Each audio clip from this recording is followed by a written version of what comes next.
तो दोस्तों आज हम राजस्थान वन रक्षक एवं वनपाल के लिए 50 इंपॉर्टेंट प्रश्नों के बारे में बात करेंगे और ये सभी प्रश्न मोस्ट इंपॉर्टेंट सिलेक्टेड प्रश्न हैं और परीक्षा में आने लायक प्रश्न, इसलिए वीडियो में अंत तक बने रहे। तो चलो वीडियो को शुरू करते हैं।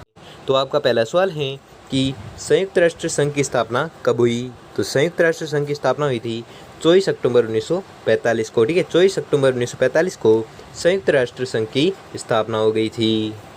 अगला सवाल है कि संयुक्त राष्ट्र संघ के वर्तमान महासचिव कौन हैं। तो इसके वर्तमान महासचिव हैं एंटोनियो गुटरेस। ठीक है, एंटोनियो गुटरेस है जो संयुक्त राष्ट्र संघ के वर्तमान महासचिव है। और उसका नोट है कि श्री एंटोनियो गुटरेस पुर्तगाल के राजनयिक हैं जिन्होंने यूएनओ का नौवां महासचिव है जो 1/1/2017 से चुना गया है। ठीक है, अगला सवाल है कि राष्ट्रसंघ की स्थापना कब हुई थी। तो राष्ट्रसंघ की स्थापना हुई थी 10 जनवरी 1920 को। ठीक है, 10 जनवरी 1920 को राष्ट्रसंघ की स्थापना हो गई थी। अगला सवाल है कि राष्ट्रसंघ की स्थापना का श्रेय निम्न में से किसको है। तो यह श्रेय है वुडरो विल्सन को। ठीक है, राष्ट्रसंघ की स्थापना का श्रेय किसे दिया जाता है, अगर एग्जाम में पूछे तो आपको याद रखना है, इसका श्रेय दिया जाता है वुडरो विल्सन को। अगला सवाल है कि राष्ट्रसंघ का मुख्यालय कहाँ पर स्थित है। तो इसका मुख्यालय स्थित है जिनेवा में। ठीक है, जिनेवा में। ठीक है, जिनेवा में किसका मुख्यालय स्थित है, अगर एग्जाम पूछे तो आपको याद रखना है, यहाँ पर स्थित है राष्ट्रसंघ का मुख्यालय। कहाँ पर, जिनेवा में। अगला सवाल है कि यूएनओ का मुख्यालय कहाँ पर स्थित है। तो इसका मुख्यालय स्थित है न्यूयॉर्क में। ठीक है, तो न्यूयॉर्क में किसका मुख्यालय स्थित है, तो आपको याद रखना है, न्यूयॉर्क में स्थित है यूएनओ का मुख्यालय। अगला सवाल है कि यूएनओ को यह नाम किसने दिया। तो यूएनओ को नाम दिया था रूजवेल्ट ने। ठीक है, रूजवेल्ट ने यूएनओ का यह नाम दिया था। ठीक है, किसने दिया था, रूजवेल्ट ने दिया था। अगला सवाल है कि यूएनओ के आरंभिक सदस्यों की संख्या कितनी थी। तो इसकी संख्या थी 51। ठीक है, 51 संख्या थी किसकी, यूएनओ के आरंभिक सदस्यों की संख्या थी कितनी, 51। अगला सवाल है कि अमेरिकी राष्ट्रपति रूजवेल्ट और ब्रिटिश प्रधानमंत्री चर्चिल ने अटलांटिक चार्टर पर हस्ताक्षर कब किए थे। तो यह हस्ताक्षर किए थे 1941 में। ठीक है, 1941 को अमेरिकी राष्ट्रपति रूजवेल्ट और ब्रिटिश प्रधानमंत्री चर्चिल ने अटलांटिक चार्टर पर हस्ताक्षर किए थे। कब किए थे, 1941 को किए थे। अगला सवाल है कि संयुक्त राष्ट्र महासभा का मुख्यालय कहाँ पर स्थित है। तो इसका मुख्यालय स्थित है न्यूयॉर्क में। ठीक है, तो न्यूयॉर्क में किसका मुख्यालय स्थित है, तो आपको याद रखना है, न्यूयॉर्क में स्थित है संयुक्त राष्ट्र महासभा का मुख्यालय स्थित है। कहाँ पर, न्यूयॉर्क में। अगला सवाल है कि सुरक्षा परिषद के सदस्य देशों की संख्या कितनी है। तो आपको याद रखना है, इसकी संख्या है 15। ठीक है, सुरक्षा परिषद के सदस्यों की संख्या कितनी है, 15 है। अगला सवाल है कि सुरक्षा परिषद के स्थायी देशों की संख्या कितनी है। तो इसकी संख्या है 5। ठीक है, 5 किसकी संख्या है, तो 5 है सुरक्षा परिषद के स्थायी देशों की संख्या, कितनी है, 5। अगला सवाल है कि सुरक्षा परिषद का मुख्यालय कहाँ पर स्थित है। तो सुरक्षा परिषद का मुख्यालय स्थित है न्यूयॉर्क में। ठीक है, न्यूयॉर्क में किसका मुख्यालय स्थित है, अगर एग्जाम में पूछे तो आपको याद रखना है, यह मुख्यालय सुरक्षा परिषद का मुख्यालय कहाँ पर स्थित है, न्यूयॉर्क में। अगला सवाल है कि निम्न में से कौन सा देश सुरक्षा परिषद का स्थायी सदस्य नहीं है। तो वह देश है जर्मनी। ठीक है, जर्मनी वह देश है जो सुरक्षा परिषद का स्थायी सदस्य नहीं है। कौन, जर्मनी।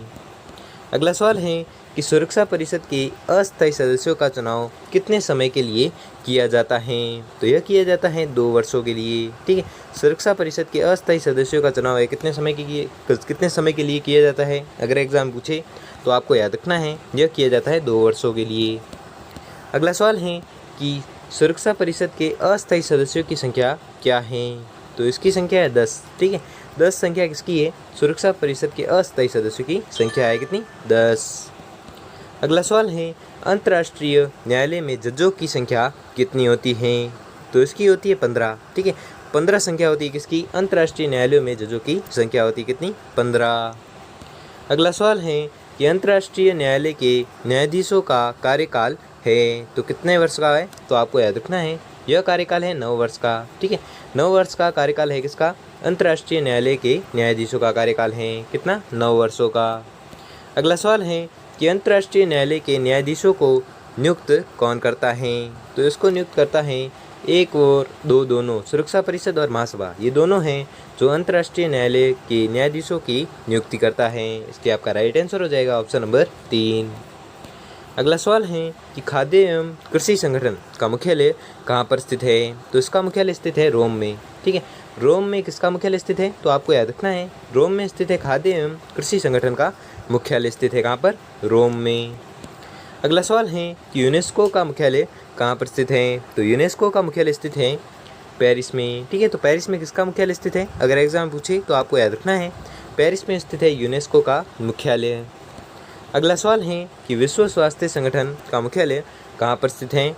तो इसका मुख्यालय स्थित है जिनेवा में। ठीक है, जिनेवा में किसका मुख्यालय स्थित है? विश्व स्वास्थ्य संगठन का मुख्यालय स्थित है।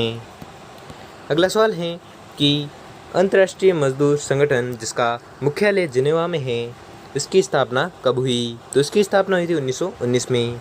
किसकी स्थापना हुई थी? अंतर्राष्ट्रीय मजदूर संगठन ILO है, जिसकी स्थापना हुई थी कब? 1919 में। और इसका मुख्यालय कहाँ पर स्थित है? तो जिनेवा में स्थित है इसका मुख्यालय। अगला सवाल है कि विश्व बैंक व अंतर्राष्ट्रीय मुद्रा कोष का मुख्यालय कहाँ स्थित है? तो इसका मुख्यालय स्थित है वाशिंगटन DC में। ठीक है, वाशिंगटन DC में किसका मुख्यालय स्थित है? तो यह स्थित है अंतर्राष्ट्रीय मुद्रा कोष का मुख्यालय स्थित है कहाँ पर? वाशिंगटन DC में। और विश्व बैंक का मुख्यालय स्थित है कहाँ पर? वाशिंगटन DC में। अगला सवाल है कि संयुक्त राष्ट्र की अधिकृत भाषाओं की संख्या क्या है? तो इसकी संख्या है 6। ठीक है, 6 संख्या किसकी है? संयुक्त राष्ट्र की अधिकृत भाषाओं की संख्या है कितनी? 6। अगला सवाल है कि अंतर्राष्ट्रीय विकास संगठन का मुख्यालय कहाँ पर स्थित है? तो इसका मुख्यालय स्थित है वाशिंगटन DC में। ठीक है, वाशिंगटन DC में अंतर्राष्ट्रीय विकास संगठन का मुख्यालय जो स्थित है कहाँ पर? वाशिंगटन DC में। अगला सवाल है कि अंतर्राष्ट्रीय परमाणु ऊर्जा अभिकरण जिसका मुख्यालय वियना ऑस्ट्रेलिया में है, और इसकी स्थापना कब की गई? तो इसकी स्थापना की गई थी 1957 में। ठीक है, तो 1957 में किसकी स्थापना की गई थी? तो 1957 में स्थापना की गई थी अंतर्राष्ट्रीय परमाणु ऊर्जा अभिकरण की स्थापना की गई थी 1957 में। और इसका मुख्यालय कहाँ पर स्थित है? तो इसका मुख्यालय स्थित है वियना में। और वियना कहाँ पर है? ऑस्ट्रिया में। अगला सवाल है कि अंतर्राष्ट्रीय आपराधिक न्यायालय की स्थापना कब हुई? तो इसकी स्थापना हुई थी 2003 को। ठीक है, 2003 को किसकी स्थापना हुई थी? अगर एग्जाम पूछे तो आपको याद रखना है यह हुई थी अंतर्राष्ट्रीय आपराधिक न्यायालय की स्थापना हुई थी कब? 2003 में। अगला सवाल है कि अंतर्राष्ट्रीय आपराधिक न्यायालय कहाँ पर स्थित है? तो इसका न्यायालय स्थित है हैग में। ठीक है, हैग में स्थित है किसका न्यायालय? अंतर्राष्ट्रीय आपराधिक न्यायालय स्थित है। और हैग कहाँ पर है? तो हैग है नीदरलैंड में। अगला सवाल है कि संयुक्त राष्ट्र संघ में भारत ने कब से भागीदारी प्रारंभ की? तो आपको याद रखना है यह की थी यूएनओ के गठन से। ठीक है, यूएनओ के गठन से संयुक्त राष्ट्र संघ में भारत ने भागीदारी प्रारंभ की थी। अगला सवाल है कि संयुक्त राष्ट्र संघ के प्रथम महासचिव कौन थे? तो इसके प्रथम महासचिव थे ट्रिगवेली। ठीक है, ट्रिगवेली थे जो संयुक्त राष्ट्र संघ के प्रथम महासचिव थे। कौन? ट्रिगवेली। अगला सवाल है कि किस भारतीय ने अंतर्राष्ट्रीय न्यायालय के न्यायाधीश पद को सुशोभित कर देश का गौरव बढ़ाया? तो आपको याद रखना है वह भारतीय था उपयुक्त सभी, डॉक्टर नगेंद्र सिंह, BN राव और RS पाठक। ये तीनों भारतीय है जिन्होंने अंतर्राष्ट्रीय न्यायालय के न्यायाधीश पद को सुशोभित कर देश का गौरव बढ़ाया। इसलिए आपका राइट आंसर हो जाएगा ऑप्शन नंबर 4। अगला सवाल है कि अंतर्राष्ट्रीय न्यायालय में न्यायाधीश नियुक्त होने वाले प्रथम भारतीय कौन थे? तो प्रथम भारतीय थे BN राव। ठीक है, BN राव वह प्रथम भारतीय थे जिन्होंने अंतर्राष्ट्रीय न्यायालय में न्यायाधीश नियुक्त होने वाले प्रथम भारतीय थे। कौन? BN राव। अगला सवाल है कि संयुक्त राष्ट्र महासभा की प्रथम भारतीय महिला अध्यक्ष थी, तो वह कौन थी? वह थी विजय लक्ष्मी पंडित। ठीक है, विजय लक्ष्मी पंडित वह भारतीय प्रथम महिला अध्यक्ष थी जो संयुक्त राष्ट्र महासभा की प्रथम महिला अध्यक्ष थी। कौन? विजय लक्ष्मी पंडित। ठीक है, विजय लक्ष्मी पंडित है जो संयुक्त राष्ट्र महासभा की प्रथम भारतीय महिला अध्यक्ष थी। कौन? विजय लक्ष्मी पंडित। अगला सवाल है कि संयुक्त राष्ट्र महासचिव का कार्यकाल कितना होता है? तो इसका कार्यकाल होता है 5 वर्ष। ठीक है, 5 वर्ष कार्यकाल किसका होता है? तो आपको याद रखना है 5 वर्ष कार्यकाल होता है संयुक्त राष्ट्र महासचिव का। अगला सवाल है कि संयुक्त राष्ट्र संघ के बाद विश्व का दूसरा बड़ा अंतर्राष्ट्रीय राजनीतिक संगठन कौन सा है? तो वह है NAM। ठीक है, NAM वह संगठन है जो संयुक्त राष्ट्र संघ के बाद विश्व का दूसरा बड़ा अंतर्राष्ट्रीय राजनीतिक संगठन है। कौन सा? NAM। अगला सवाल है कि निम्न में से कौन सा देश दक्षेस का सदस्य नहीं है? तो वह देश है म्यांमार। ठीक है, म्यांमार वह देश है तो जो दक्षेस का सदस्य नहीं है। कौन सा देश? म्यांमार। अगला और अंतिम सवाल है कि दक्षेस के सदस्य राष्ट्रों की संख्या कितनी है? तो इसकी संख्या है 8। ठीक है, 8 किसकी संख्या है? दक्षेस के सदस्य राष्ट्रों की संख्या है कितनी? 8। तो दोस्तों आपको वीडियो कैसा लगा हम कमेंट बॉक्स में कमेंट करके ज़रूर बताइए। अगर आपके लिए ये वीडियो थोड़ा सा भी हेल्पफुल साबित हुआ हो तो वीडियो को लाइक और चैनल को सब्सक्राइब कर लीजिए। धन्यवाद।